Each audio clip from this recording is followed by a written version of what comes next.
আসসালামু আলাইকুম বন্ধুরা, আজকে আসছিলাম একটা গ্যাসের চুলা ঠিক করার জন্য। সেটা হলো এটার মেশিনটা জাম ছিল। দেখেন এই মেশিনটা কিন্তু এই যে এই নব এইটা খেলবে, যদি না খেলে তাহলে কিন্তু এটা জাম মানে ঘুরবে না, অটো হবে না।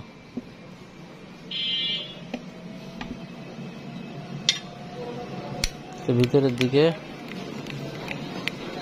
ছিল, জাম ছিল।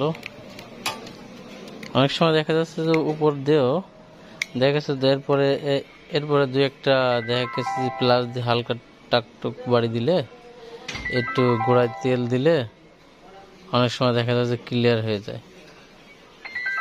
কিন্তু সেক্ষেত্রে দেখা যাচ্ছে এই মেশিনটা ওই কাজ করার পরেও হয় নাই। এই দুটো নাট খুলে ভিতরের থেকে ঠিক করে দিতে হয়েছে।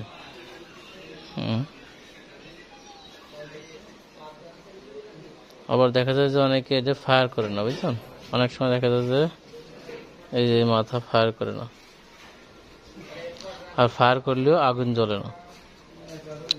তাহলে সেই সময় দেখবেন এই পাইপটার মাঝখানে, এই পাইপটার মাঝে মাকড়সার জাল অথবা কোনো ময়লা আছে।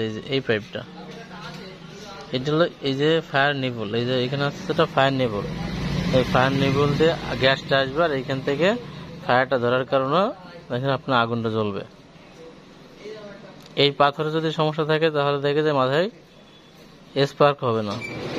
সেই ক্ষেত্রে দেখবেন পাথরের সমস্যা দেখার উপায়টা হচ্ছে আপনি কেবলটা খুলে ফেলবেন। এই কেবলটা খুলে ফেলাই দিয়ে কেবলটা দেখা যাচ্ছে যে এই সাইডে যে কোনো এক মাথায় ধরে তারপরে সুইচটা অন অফ করলে দেখা যাচ্ছে ফায়ার হচ্ছে কিনা, তাহলে বোঝা যাবে যে এই কেবলটা ফায়ার যদি হয় তাহলে বোঝা যাবে যে এই পাথরের সমস্যা। তাহলে পাথরটা চেঞ্জ করে দেবে। পাথরটা বলতে কি, এটার মূল নাম হলো সিরামিক পিন। আমরা অনেক সময় পাথর বলে থাকি, এমনি ভাষায় পাথর বলে থাকি, কিন্তু মূল হচ্ছে সিরামিক পিন। এটা হচ্ছে ইগনিশন কেবল। এই মেশিনটার নাম হচ্ছে ইগনিশন। তাহলে আমাদের এটার কাজ সমাধান হলো। এখন আমরা সোলার সেটিং করব।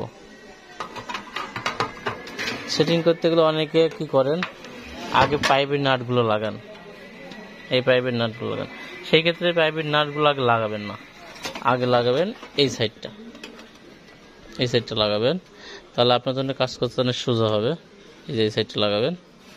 আমি তো একা মোবাইল ধরে একাই কাজ করছি, তো এই জন্য হয়তো আপনার ক্লিয়ার সবকিছু দেখাতে পারতেছি না, তবে বলতেছে। ঠিক আছে, লাগানোর পরে তখন আপনার বার্নার